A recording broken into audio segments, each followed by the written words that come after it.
Here he comes. Okay, great. No, I think we're all set. Okay, great. All right then. And I suppose I should check with Commissioner Morrison. Are you ready to begin? Okay, great. Okay, Kelly, I see that you started the recording. Thank you very much. And good morning, everybody. I'm calling this meeting of the Public Safety Communications Task Force to order. It's 11:16 on March 13th, 2024, and I'm Barbara Neal. As a reminder, the meeting's being recorded and that recording will be posted on the task force webpage following the meeting. So we'll start with a roll call of task force members. Please verbally acknowledge your presence when I call your name. Jen Morrison. I'm here. Okay, good morning. Paul White. I'm here as well. Michael Wright. I'm not sure I saw Michael.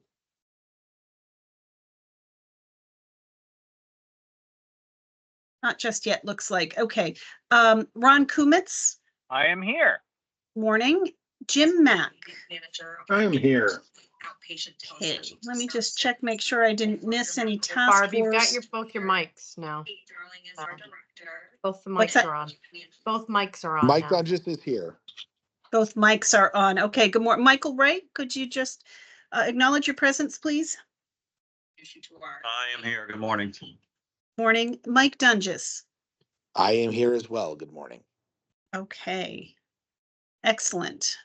Also joining us is Callie Audette for our administrative support and our project management partners, Rick and Dom from Televate.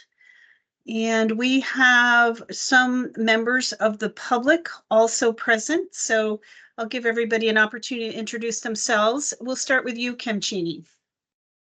Okay, I don't know if I'm muted. I'm just Nope, we can hear you. I'm just wanting to hear what progress is being made and keep in touch. Great, welcome. Okay, I'm going through my list. Richard Townend. Good morning, everyone. Richard Townend from Alteris Technology Funds. Good morning. And I see Senator Renner just joined us. Senator, would you like to introduce yourself? Hi, Senator Irene Renner, Chittenden North. Thank you. Good morning. Okay, anyone else from the public that I may have missed that wants to introduce themselves? All right, then moving on to approval of the agenda. The agenda was distributed to task force members and is also available on our webpage. Do task force members have any changes to the agenda for today? Okay, hearing nothing, we will consider the agenda approved and move on to approval of the minutes from the regular meeting number 20 on February 28th, 2024. Are there any changes needed to these minutes?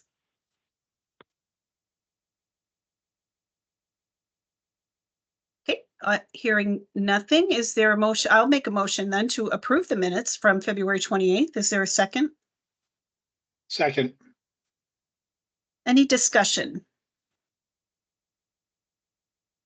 Okay, all in favor of approving the minutes from the February 28th meeting, please raise your hand or signify by saying aye. I see 1, 2, 3, 4. I hear Ron. I see Mike's hand is up.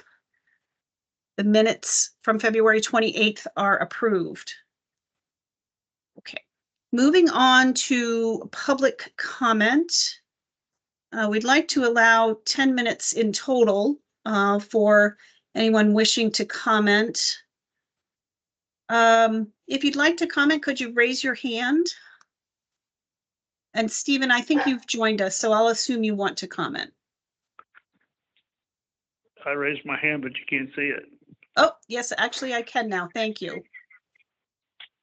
All right, well, let's start with you, Stephen, and if others want to comment after, they'll be welcome to. Go ahead. So I just want to mention that the budget adjustment bill enhances and increases the task force role in how the $9 million in congressionally directed spending is spent and the integration of the planning with the task force planning. I have that language, but I won't bother to read it because you're short for time. But it's really important that this task force understand and exercise its authority in making sure that both the intent of the Congress in appropriating that money to support the transition to regional dispatch and not just adopt the draft wish list that was presented to you, which for the most part enhances the department's goals, but not regional dispatch. So that is a concern. I think that it probably ought to be on the agenda for discussion, as should a lot of the things I've mentioned over these meetings, which have yet to be. Now, I was repeatedly told that there was no other RFP on the congressionally directed spending on the street. And then when I asked specifically for one due on March 1st, it was acknowledged that, yes, there is an RFP. I was told there was no RFP on the task force side. There was no RFP on the congressionally directed spending side. And there indeed was an RFP. I don't know who it was sent to. I've asked, made a public records request. I don't know who responded. I've asked, made a public records request. But that's instrumental in y'all being able to do your due diligence and exercise the oversight that the law grants you. So I would encourage you to pay close attention to that and put it on the discussion in open session for discussion. We're still wrestling with whether or not all the administration's intent to avoid planning requirements of statute found in 3 VSA 3303. These are clearly information technology activities, and as such, need to be planned.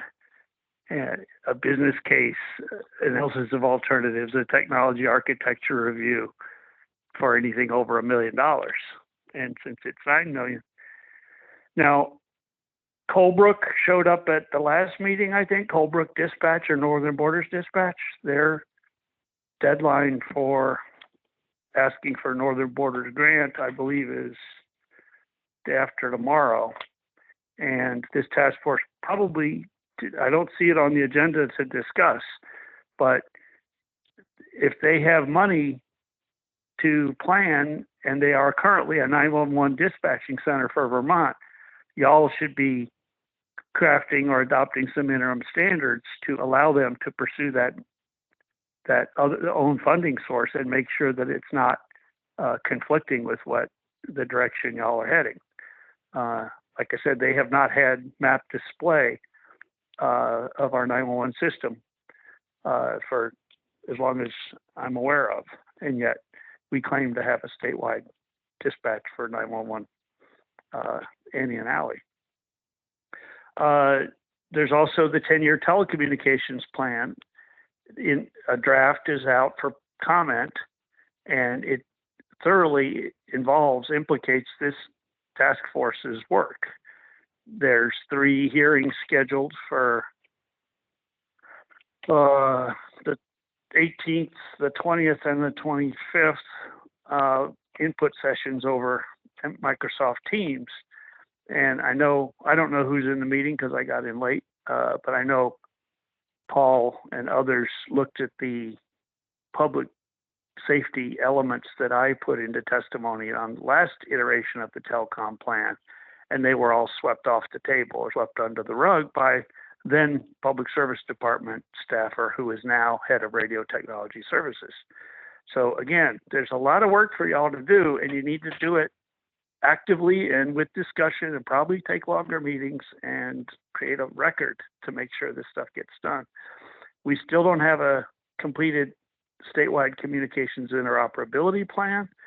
The areas in red in the last version that Terry LaValle left behind were not completed, and I've heard no date for completion. of that plan from the new Director of Radio Technology Services. So I'll stop there in case other people want to use some of the 10 minutes.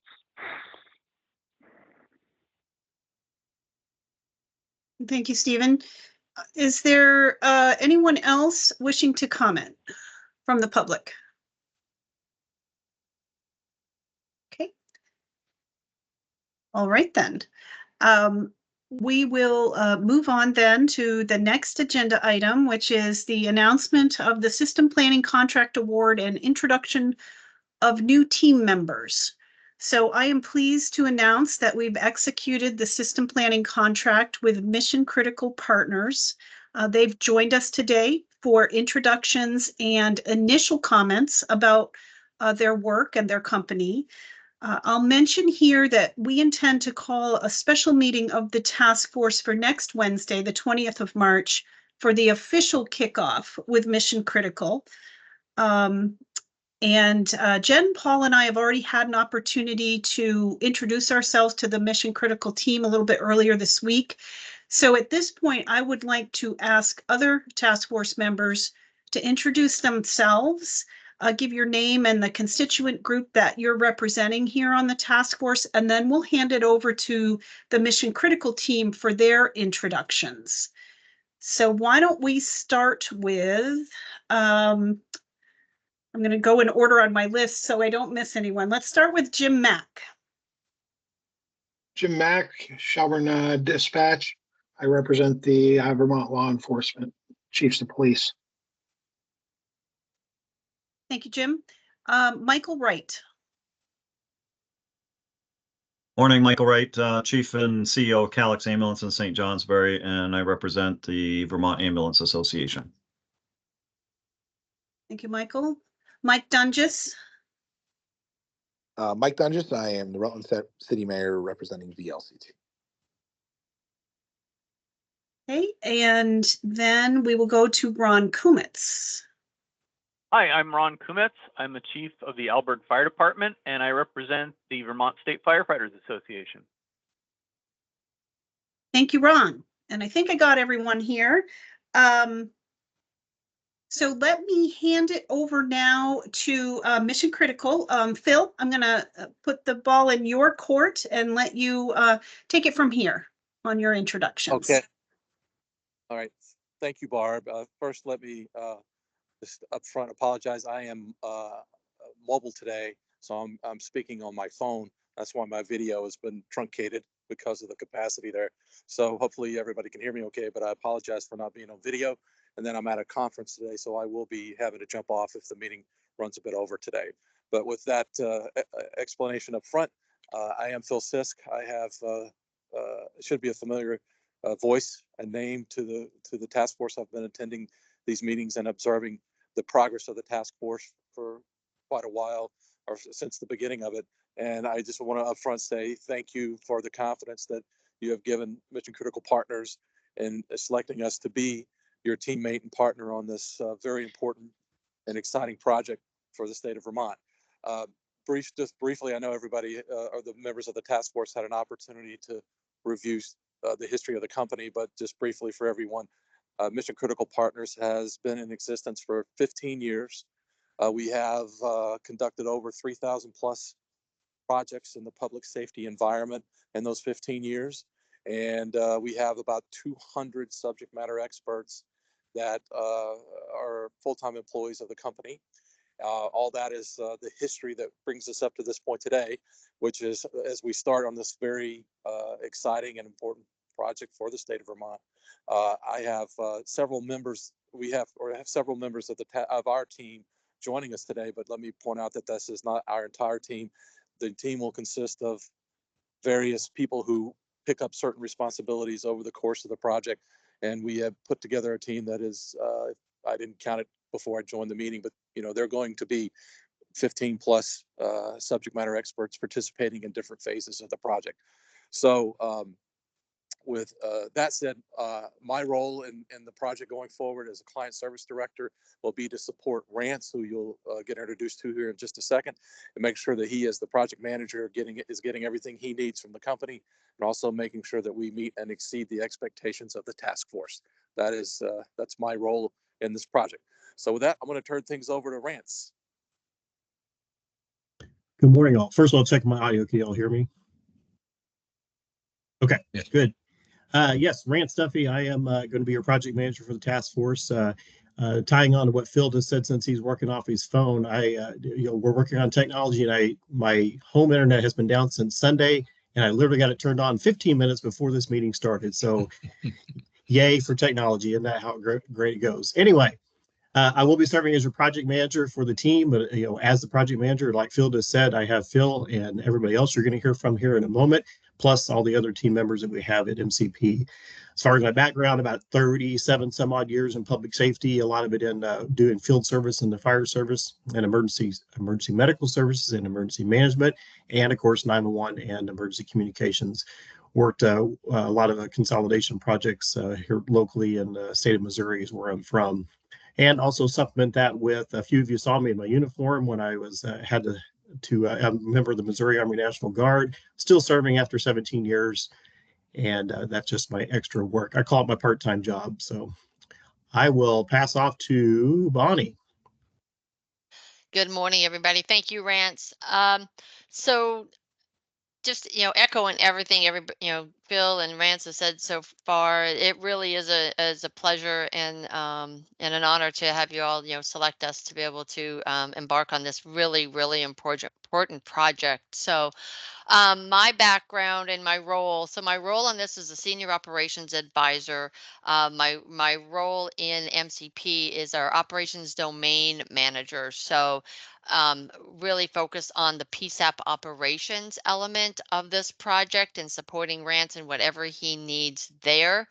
It's going to be extensive, visiting all of the 38, PSAPs and dispatch centers, communication centers. So you'll see a lot of our operations team as part of this.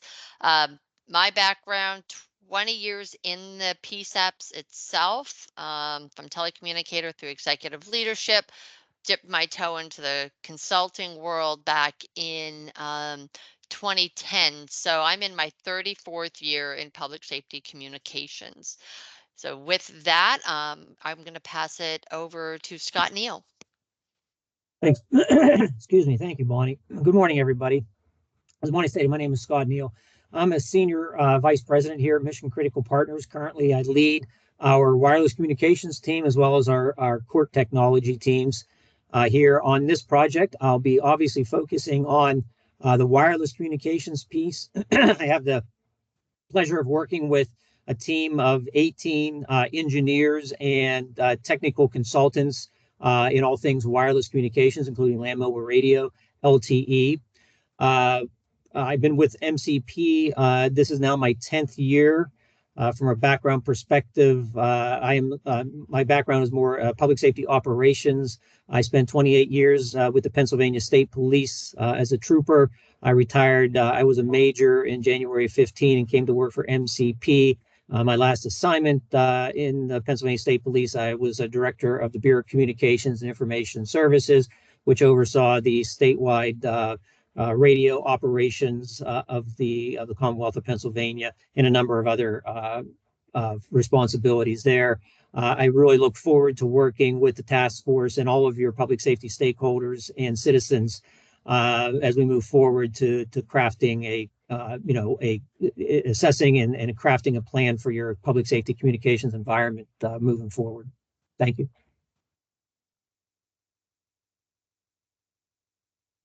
Great. Excellent. I think that is the entirety of the team from Mission Critical today. Is that correct? Yes, that's the entirety of the team that is here today, but obviously we're going to have a lot of people working on this. Got it. Thank you very much. Commissioner, do you have anything to add as far as introductions with Mission Critical? I do not have anything to add. Okay. All righty then. Well, welcome aboard. We're ready to get ready ready to get to work. And we're looking forward to working with all of you as we move forward. I'm seeing a hand from Kim Cheney. Kim, do you have something you'd like to add here? I have a question for Mission Critical, particularly Scott Neal. Do you have experience with the governance of pulling together different political entities to work on one project? I'm sorry, Barb, but this is Yeah. out of order. Yeah, I think, Kim, if you could direct your question to me and or Jen, then we can get the questions over to Mission Critical and okay, I'm sorry. and do it in that manner. I think that would be better. Well, okay. My question, very simple, is I'd like to know experience with the governance proposal for many separate political entities. Okay, I've made a note. Jen and I will discuss and figure out how to handle your inquiry, and we'll go from there. Thanks for listening. Okay. All right. Excellent.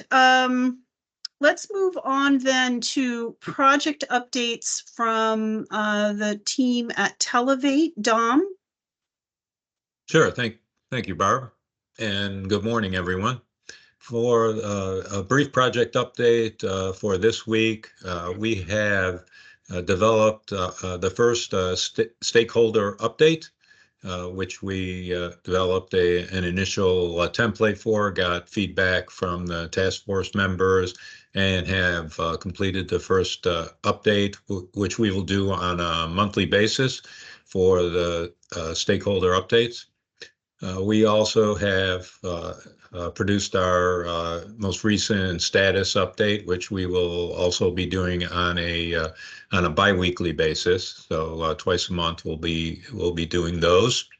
We have updated the schedule, and we'll be looking to do further updates once we get together with Mission Critical partners and do the and prior to the kickoff. Mission Critical is currently working on providing an update to their internal schedule and project plan, as was required in the contract. And Rance and I have started to look at our schedules to get together hopefully later this week to work those. So we will be incorporating their specific activities into the broader project plan and project schedule, and we'll have an update for that most likely next week. We've also reviewed the dispatch center list to make sure that we have that complete with all contact information. We've been working to get that in place, certainly to help Mission Critical partners as they start their project execution, to allow them to hit the ground running. And we've also been updating the stakeholder list for the various public safety agencies, including fire, EMS, and law enforcement, and trying to consolidate those into a single list that we'll be using for our updates. We still have a bit more work to do there, but we are actively working to get that complete. And that, I imagine, will be a living list as we go on through this project. That's a high-level overview of what we've been up to, Barb. Sounds good. Thank you very much. I would just add that the communications that we were just talking about with a biweekly written status report, and then the monthly, for lack of a better word, newsletter to the stakeholders far and wide, are going to be coordinated. They will be issued by Televate on behalf of the task force, but will contain a roll-up of information from MCP. So it is going to be one communication, not confusing the audience with certain comms coming from Televate, certain comms coming from MCP, etc. So we've already worked on an initial coordination for the communications plan. And toward that end, I know one of the things slowing us down, two of the things slowing us down on getting that first monthly report out has been the establishment of of a listserv, so to speak, to push the info to. That is going to be a work in progress because many of our stakeholder groups keep their own listservs, but we can't push directly to them. So that necessitates that on our list, we have one or two trusted people from each of those listservs who will then turn around and take the comms and push it to their to their audience. So we're still trying to finalize that. And then lastly, the task force itself is going to have a communication email address so that in all of the communications that go out, there is a way for people to reach back to us by establishing a email address that I should have the exact name of it by the end of the day, that people can communicate back to us after they read those communications. Okay, so Jen, you and I haven't had a chance to talk about this, but as far as coordination of the listservs and all of that, are we able to release the stakeholder update sooner rather than later and let these other people distribute, as you mentioned? Okay, all right, good. All right, I want to make sure I understood that. Sure, and I think under new business, we should talk about the report that was distributed yesterday for us to put eyes on before it flies. So about pushing that out and trying to reach as many stakeholders as we can, understanding that getting a perfect distribution list is probably going to be an elusive goal throughout this process. Right. Okay. All right, we're ready to move on then to new business and talk about let's start with the stakeholder update.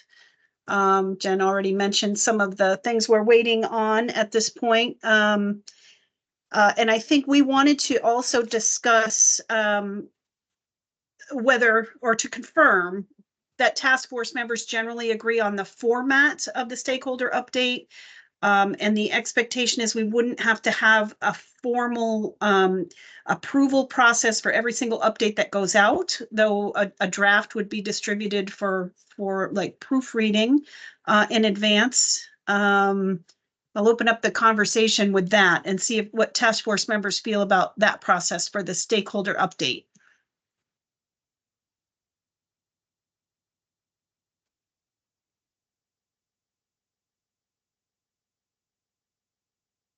Does silence mean agreement is always the question.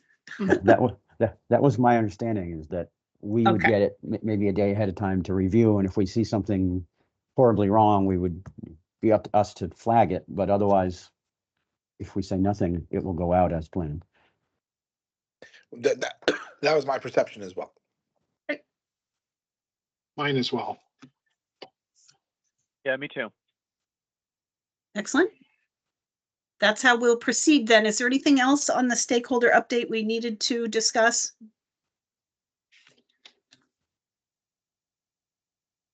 Anything else for new business?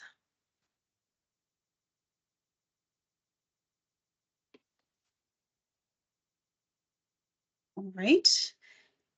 Hearing nothing, then the next agenda item is executive session, and I'll just confirm for the record with Commissioner Morrison that we don't believe we need one, correct? I don't have any reason for executive session unless there's another member of the task force that has an item that is appropriate for executive session.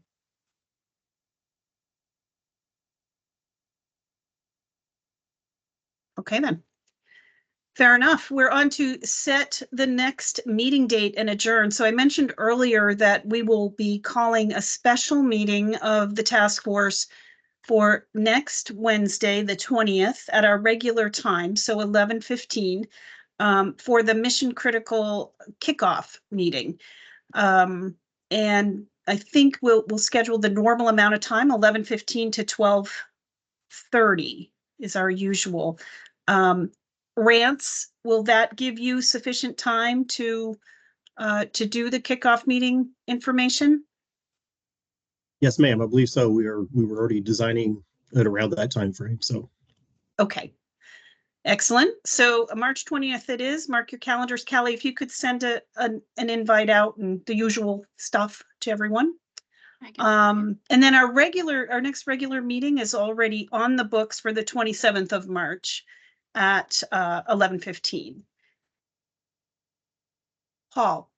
I know that I think the contract with MCP specified that the kickoff meeting would be an in-person meeting, but I think we all I at least don't see the benefit of an in-person meeting, and I just wanted to confirm that that will be virtual, like this format. That is my understanding. Jen, were we going to do hybrid? I offered to host a hybrid if there were folks who felt there was a benefit to being in person, either from the MCP team or members of the task force. But we also acknowledged that if we did it only in person, that it was going to be taking task force members basically away from their primary job the entire day, as opposed to the time frame required for the meeting. So I believe that the option for hybrid is still on the table, and we should let Mission Critical call the ball on that. Okay. And I can go either way. I can host something down at my office, or we can just do it in this format. I'm comfortable either way. But just to clarify, you're not going to be hosting at your mountain hideaway? Yeah, my mountain hideaway, sure. I'll come up to the great town of Alberg and host from up there. How's that, Ron? You can walk to the top of our biggest hill. There you go. Rance, what are your thoughts on? We actually had this discussion as well, and it's kind of like, I know Commissioner Morrison brought it up as it's our ball, but we also want to throw, if it can also be yours. We can do this either way. It'll be mostly a PowerPoint type of a deck that we will go through to do the kickoff. So we could very well do it in this venue, and if that's more convenient, and the only interest would be, I believe most of the rest of the team wouldn't be available. I would be the only one arriving to do it in person if that's what you wanted. But I'm going to say, I'm still going to throw that ball back to you. If you want me there, then that is what we will do. If not, I can easily do it from right here. I don't see the value in having you come up here to drive a PowerPoint presentation. As long as we can have a free flow of communication and questions and answers, I think we're in good shape. I think we are in agreement on that, ma'am. And on top of that, we have a lot of other on site we're going to be doing anyway, so we'll be there eventually. So we can skip this one for now and we'll go on from there. Okay. I think that's good. I think we should be fully remote then and just make it simple. So we'll have the meeting remotely. Excellent. Okay. Anything else? Can I ask the status of the legal contract? Yes, you may. It is in the final phases of contract negotiation with the Attorney General's office and the firm. Thank you. You're welcome. And regarding your question about the RFP, like there's no secret around this. And in fact, on February 29th, I texted you the response, Stephen. There's only the same RFP. And in a simplified bid, you can invite new people to bid on a simplified bid. So I have a text message in my phone that I sent you on the 29th responsive to your question. And that is the status of it. It is the same RFP that has been shared with other potential bidders and is now being evaluated for execution of a contract.